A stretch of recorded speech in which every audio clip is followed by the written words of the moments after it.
Desejo uma boa tarde a todos, nesse momento tão especial, momento tão importante para o nosso Brasil, sobretudo também para os estados do Norte. Nós estamos discutindo aqui diferimento das altas tarifas que são praticadas em estados que muito contribuem diante do Pacto Federativo, diante das reservas hidrológicas e de um alto, infelizmente, passivo que fica para a nossa região. Então, saúdo a todos. Gostaria de pedir licença para ir direto ao mérito na matéria, senhor presidente. Ok, deputado Léo.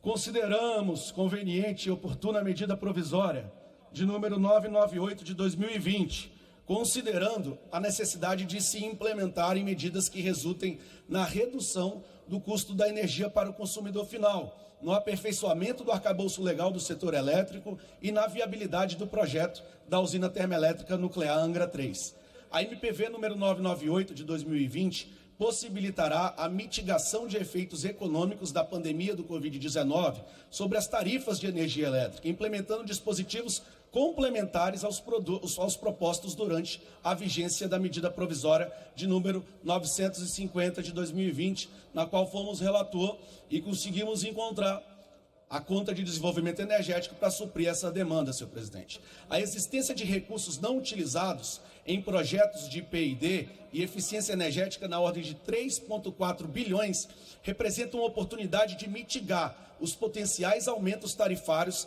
advindos dos efeitos da pandemia. O direcionamento desses recursos para a CDE, para fins de modicidade tarifária, representa alívio para o consumidor de energia elétrica, que sofre com aumentos tarifários historicamente acima dos índices inflacionários. Por outro lado, esse direcionamento não deverá impactar projetos de PID e eficiência energética já aprovados e em andamento, impedindo a ruptura do processo de produção de conhecimento no setor. Quanto à redução de subsídios das tarifas de uso dos sistemas elétricos de transmissão e de distribuição que incidem na produção e no consumo de energia ligados às usinas eólicas, solares e de biomassa, é importante destacar que as fontes incentivadas se mostraram bastante competitivas nos últimos leilões de energia. Em contrapartida, a manutenção da regra anterior à MPV levaria o subsídio por elas recebido, que já supera 5 bilhões por ano na CDE, a um acréscimo exponencial, tendo em vista que a cada vez que um benefício é concedido, seus efeitos perduram por até 20 anos. Nesse sentido, o mero remanejamento de recursos de PID e eficiência energética para a CDE surtiria pouco efeito na modicidade tarifária, caso esse avanço de gastos não fosse controlado.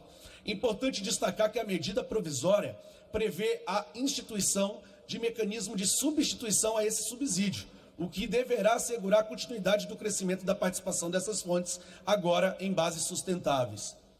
Releva destacar que se mostra oportuna a equalização entre os agentes localizados nos estados de uma mesma região geográfica do custo unitário do encargo tarifário das cotas anuais da CDE.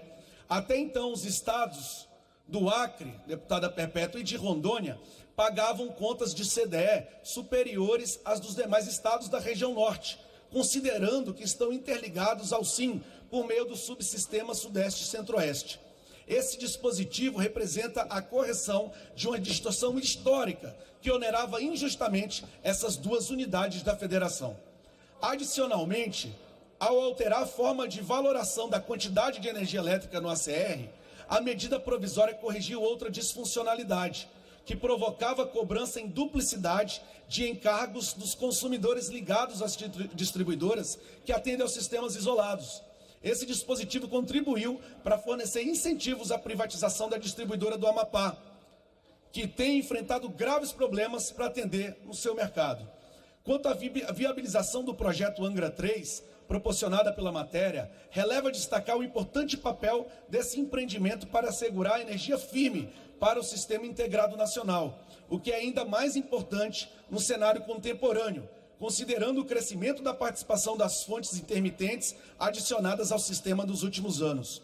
Para se consolidar como líder mundial em geração de energia limpa, o Brasil não pode prescindir da segurança energética que o projeto conferirá a todo o sistema. Também se mostra oportuna a reorganização promovida pela matéria sobre instituições do setor nuclear. A CNEN acumula grande número de atribuições, resumidas nos termos do decreto número 8886, de 24 de 2016, 24 de outubro, e que inclui a execução de ações diversas ligadas ao setor nuclear, além de regulamentação, licenciamento, autorização e controle dessas ações. Logo, parece-nos oportuno que o órgão permaneça com as atividades próprias de autarquia, como regulamentação, licenciamento e fiscalização, e transmita a outro ente o controle de empresas ligadas à execução das ações. Adicionalmente, quanto ao resgate acionário das sociedades de economia mista, INB e Nuclep, entendemos que não haverá prejuízos aos acionistas minoritários, considerando que a valoração das ações se dará a partir do balanço contábil das empresas, em consonância com o disposto na Lei das Sociedades por Ações.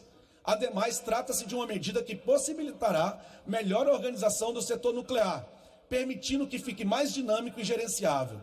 Passamos a tratar agora das razões que nos levaram a acatar as emendas incorporadas ao projeto de lei de conversão proposto em anexo a este parecer. Entendemos necessário aprofundar as medidas para ampliar a modicidade tarifária, sobretudo considerando, conforme já exposto, o histórico de crescimento da tarifa ao consumidor final. Nesse sentido, é essencial fomentar, no âmbito dos leilões de geração de energia e de capacidade, a competição entre empreendimentos novos e existentes, medida que deverá exercer impacto sobre os novos contratos a serem celebrados. Por isso, acatamos parcialmente as emendas 27, 49, 80, 90, 93, 94, 186, 200 e 204, com os devidos ajustes. Ainda relacionado ao texto objeto dessas emendas, foi omitido o termo geração do artigo objeto de suas alterações, abrindo caminho para outros recursos energéticos.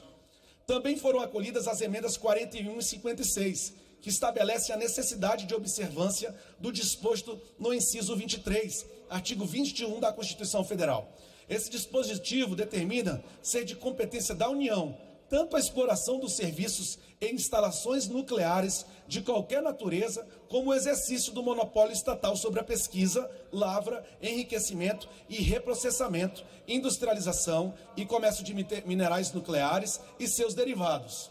Ao dar ênfase à observância desse dispositivo, as emendas estabelecem que a outorga de autorização para a exploração da usina termoelétrica nuclear Angra 3 seja de competência exclusiva de uma empresa estatal, eliminando espaço para interpretações divergentes.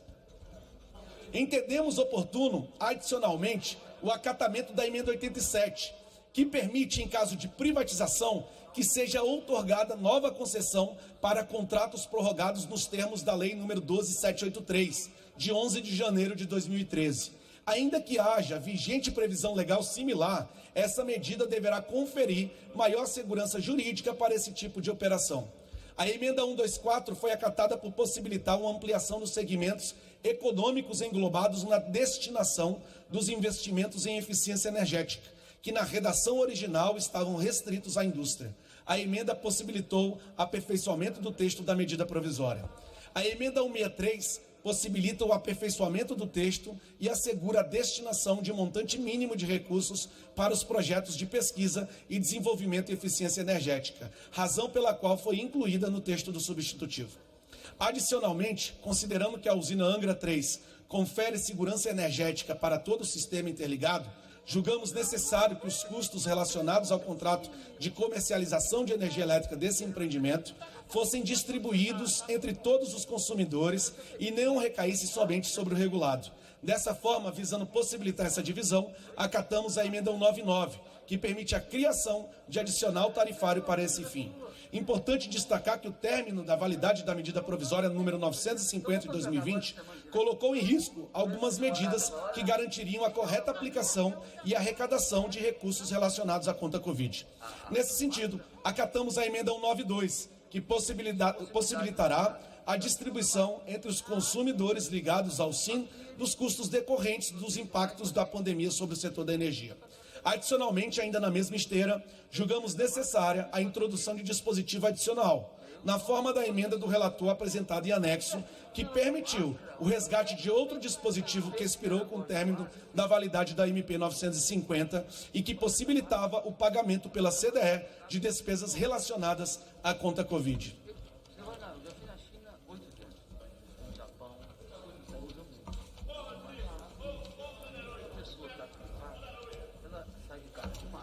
Na conclusão do voto ante o exposto pela comissão mista, votamos pelo atendimento dos pressupostos constitucionais de relevância e urgência da medida provisória número 998 de 2020, pela constitucionalidade, juridicidade e boa técnica legislativa da medida provisória número 998 de 2020 e das emendas apresentadas perante a comissão mista, com exceção das emendas 88, 101 e 115, que apresentaram técnica legislativa inadequada, pela adequação orçamentária e financeira da medida provisória 998 de 2020 e das emendas apresentadas perante a comissão mista, com exceção das emendas de números 79, 86 e 101 integralmente e números 8 e 144 parcialmente. E no mérito, pela aprovação da medida provisória número 998 de 2020 e das emendas de números 27, 41, 49, 56, 80, 87, 90, 93, 94, 124, 163, 186, 192, 199, 200 e 204, acolhidas parcialmente ou integralmente na forma do projeto de lei de conversão em anexo e pela rejeição das demais emendas. Assim está lido o relatório, senhor presidente.